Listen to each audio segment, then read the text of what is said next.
প্রশাসন ভবনের দিকে চলে যান, মিছিল বাংলার দিকে চলে যান। মানববন্ধন চক্রের আসার জন্য আপনাদেরকে একটা আহ্বান জানাচ্ছি।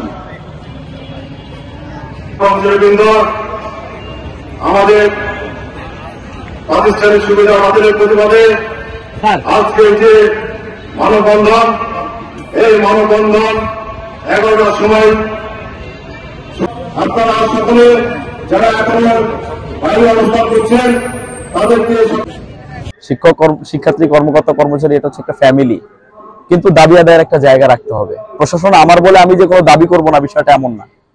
বাবার কাছেও কিন্তু আমরা অনেক সময় গিয়া যৌক্তিক দাবির জন্য তার কাছে আমাদের লড়াই করতে হয়, দুই ভাই বোনের ভিতরে একটা ঝামেলা হয়ে গিয়েও কিন্তু বাবার কাছে যেতে হয়। তো এটা আমার কাছে এমনই মনে হয়, এটা প্রতিপক্ষ আমার কাছে কখনোই মনে হয় নাই।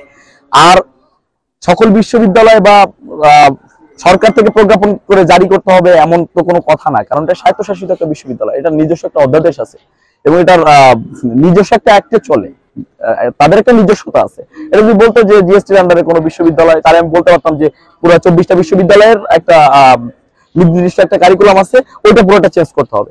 আমার রাষ্ট্রীয় বিশ্ববিদ্যালয়ের চিন্তা আমি করব, আমি কেন ঢাকা বিশ্ববিদ্যালয়, জাহাঙ্গীরনগর, চট্টগ্রাম বিশ্ববিদ্যালয় তারা যেটা বলতেছে আমি কেন তাদের জন্য বসে থাকতে হবে? আর আপনারা জানেন যে আমরা যেদিনই বাতিলের ঘোষণা আসছে পরের দিন থেকে কিন্তু চবি মানববন্ধন শুরু করে দিছে, দাবি মানববন্ধন করছে, সবই প্রবি করতেছে। মানে শুরুটা এখান থেকে হচ্ছে, কিন্তু প্রশ্নটা কিন্তু সবার গলার কাটা। এই যে পরিবারতন্ত্রটা আসলে কেউ চায় না, কিন্তু এমন না যে আমরা তাদের এই সুবিধাটার বিপরীত আমরা কিছু ভাবতেছি না। অবশ্যই যদি তাদের পিছিয়ে পড়া জনগোষ্ঠী মনে হয়, তাদেরকে গভর্নমেন্ট থেকে আমরা এই দাবি আমরাও করতে পারি যে তাদেরকে শিক্ষা ভাতা দেওয়া হোক, তাদেরকে ফ্যাসিলিটিস বাড়ায় দেওয়া হোক, যেভাবে যেটা করা যায়। কিন্তু মেধার বিপরীতে একটা অযৌক্তিক একটা কোটা কখনোই থাকতে পারে না। এবং তোমাকে মেধার ভিত্তিতে আসতে হবে, ঠিক আছে, মেধার ভিত্তিতে, মেরিটের ভিত্তিতে সে বিশ্ববিদ্যালয়ে একটা সাবজেক্ট পাক, তারপরে তার ভর্তি ফি, ফর্ম ফিল আপ সবকিছু ফ্রি করে দিক, আমাদের শিক্ষার্থীদের কোনো আপত্তি নাই, কিন্তু আসতে হবে মেধার ভিত্তিতে। এটা হচ্ছে আমাদের চাওয়া।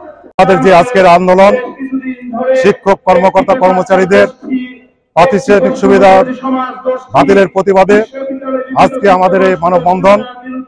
আমরা এই মানববন্ধন থেকে বলতে চাই, যতক্ষণ পর্যন্ত আমাদের এই প্রাতিষ্ঠানিক সুবিধা ফিরে না আসবে, ততক্ষণ পর্যন্ত আমাদের এই সংগ্রাম, আমাদের কর্মসূচি তীব্র থেকে তীব্রতর হবে। যেহেতু বাংলাদেশ রাজশাহী ইউনিভার্সিটি একটি স্বায়ত্তশাসিত প্রতিষ্ঠান, এখানে প্রাতিষ্ঠানিক যে সুবিধা, শিক্ষা সুবিধা, এটা বিশ্ববিদ্যালয় প্রতিষ্ঠা লগ্ন থেকেই চলে আসছে। এটা বাংলাদেশের সকল বিশ্ববিদ্যালয়, পাবলিক বিশ্ববিদ্যালয় এখনো বহাল আছে। সেই দিক কেন্দ্র করে শুধুমাত্র রাজশাহী বিশ্ববিদ্যালয়ে কেন এই কোটা বাতিল করা হলো, এর প্রতিবাদে আমরা চাই যে ছাত্র, কর্মকর্তা, কর্মচারীদের, সন্তানদের যে প্রাতিষ্ঠানিক সুবিধা সেটা যেন তারা ফিরে পায়। আপনারা নিজের কোটাতে চেয়ারে বসে থেকে আমাদের ছাত্র ছাত্রী ভাই বোনদের মুখোমুখি দাঁড় করাবেন না। তারা আমাদের ভাই বোন, তারা আমাদের সন্তান। আমার দুটি সন্তান এখান থেকে পাশ করে বাড়িয়ে গেছে, আমার পাওয়ার দরকার নাই। আমাদের এই ইতিহাস এখানে থাকতে হবে, এই ইতিহাস এখানে থাকবে। গত 2 তারিখে যে আন্দোলন হয়েছে বাংলাদেশে, এটা আসলে একটা আন্দোলন হয়নি। এটা আমরা হয়েছে যে আমাদের যে সুবিধা বঞ্চিত ছিল, এই সুবিধা বঞ্চিত কর্মকর্তাদের বিরুদ্ধে কিছু এই সুবিধার বিরোধী ছাত্র এবং বহিরাগতরা আমাদের বিরুদ্ধে তারা এখানে একটি নাটক মঞ্চস্থ করেছিল। সম্মানিত উপস্থিতি, আমরা জানি যে বৈষম্য বিরোধী আন্দোলন শুরু হয়েছিল এটা কোটা সংস্কার দিয়ে, কোটা বাতিল নয়। কারণ যদি কোটা বাতিল হতো, আজকে বৈষম্য বিরোধী শক্তি তারাই আজকে দেশ পরিচালনা করছে, তারা গেজেট করেই তারা সম্পূর্ণ কোটা গোটা বাংলাদেশ থেকে তুলে দিতে পারত, কিন্তু সেটা করেনি।